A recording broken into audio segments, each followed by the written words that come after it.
Welcome back to another devlog on my newest platformer game.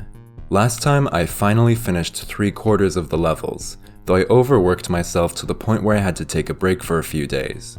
Now I've finally recovered and am determined to finish the rest.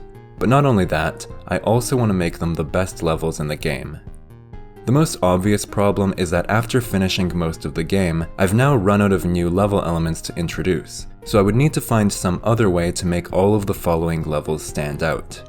The best solution I could think of was to just take my favorite ideas from throughout the game and expand on them, making levels that use them in more interesting and difficult ways.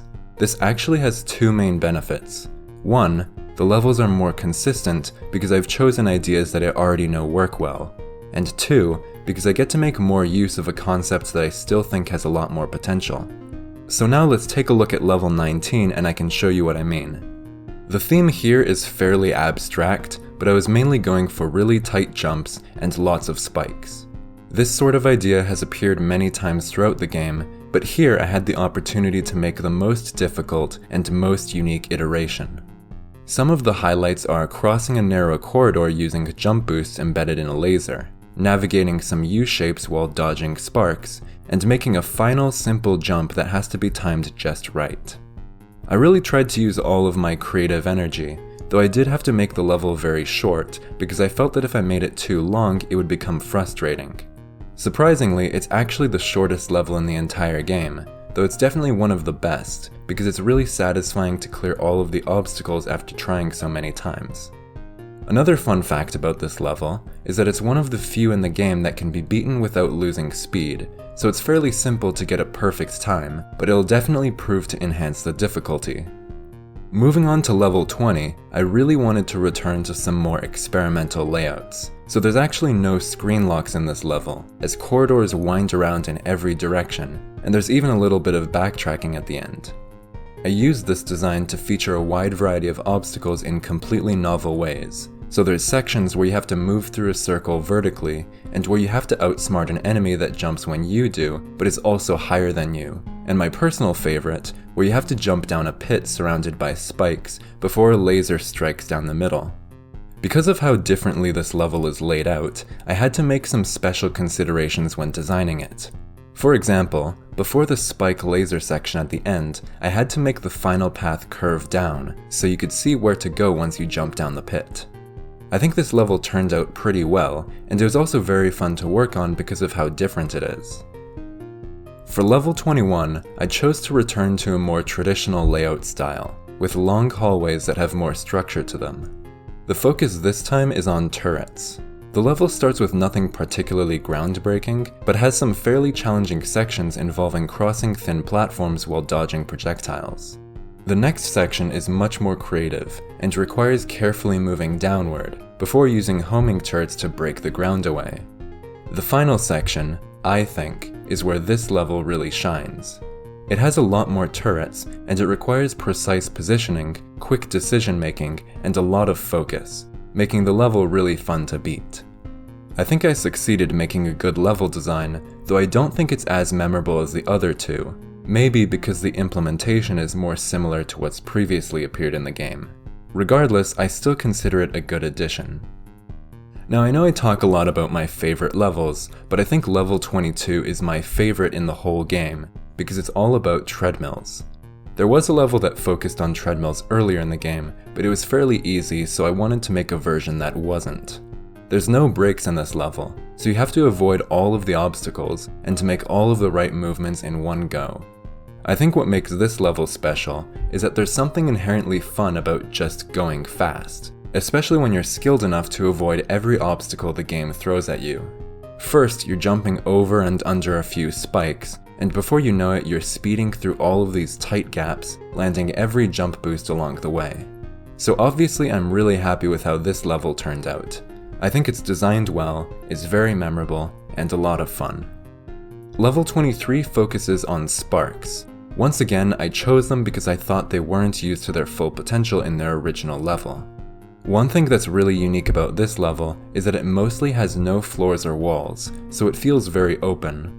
The reason for this is that sparks move along walls, so limiting them to floating blocks makes it easier to keep them where they're supposed to be. though of course you'll still die if you fall off, and the level is still bounded by a large room. In general, you'll move down to the right, having to avoid many sparks that get in your way. There's also plenty of other obstacles, especially lasers, that make the level more challenging.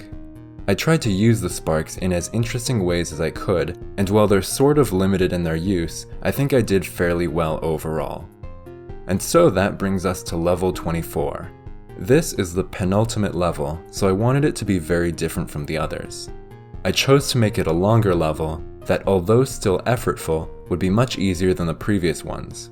My hope is that this would instill some anticipation for the final level, while also giving the player an opportunity to reflect on their experience playing through the game. It's basically just a long hallway, and while there's some turrets and spikes that you need to avoid, for the most part it's pretty easy. Once you reach the end, you open a door and run to the exit. I think this level does its job pretty well, so that just leaves the final level. Level 25 is the last level in the game, so I wanted to make it worthy of that title. It's an unusually long level, taking over 2 minutes to beat at a normal pace. But unlike level 24, it's still just as difficult as the other late game levels. It's almost like 3 different levels in one. It starts with some platforming and turrets, followed by a brief encounter with some jumpers. The next section has some more turrets, where you have to time your movements really well as you move downward. You also need to stop at a specific point to give yourself more time to beat the cycle. You then have to fall through a circle and jump across multiple circles in mid-air. You then have to pass the trampoline and manage a few difficult jumps across several dissolving bars.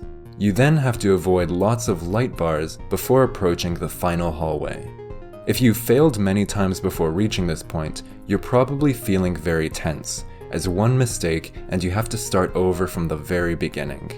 I actually avoided making previous levels so long, specifically because I didn't want excessive restarts to cause frustration. But here it's very much intentional, as that feeling makes the ending very dramatic. Dying is still very much a risk in the next section, but it's not too bad if you manage it slowly and deliberately. First, there's a homing turret next to a light, and if you wait for your opportunity, you can cross in one fluid motion.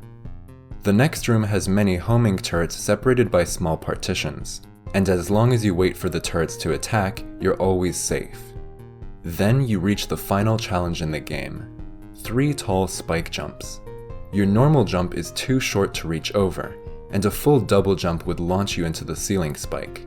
You need to use 2 jumps, but they have to be timed very well.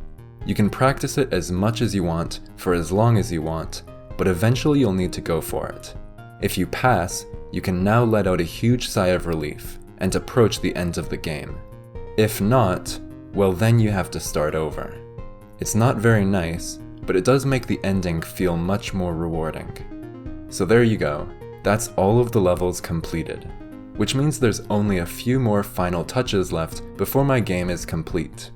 Of course, that still leaves a lot of interesting topics to talk about, like making all of the music, sound effects, and even some tweaks to the gameplay and visuals, but I'll talk more about those next time.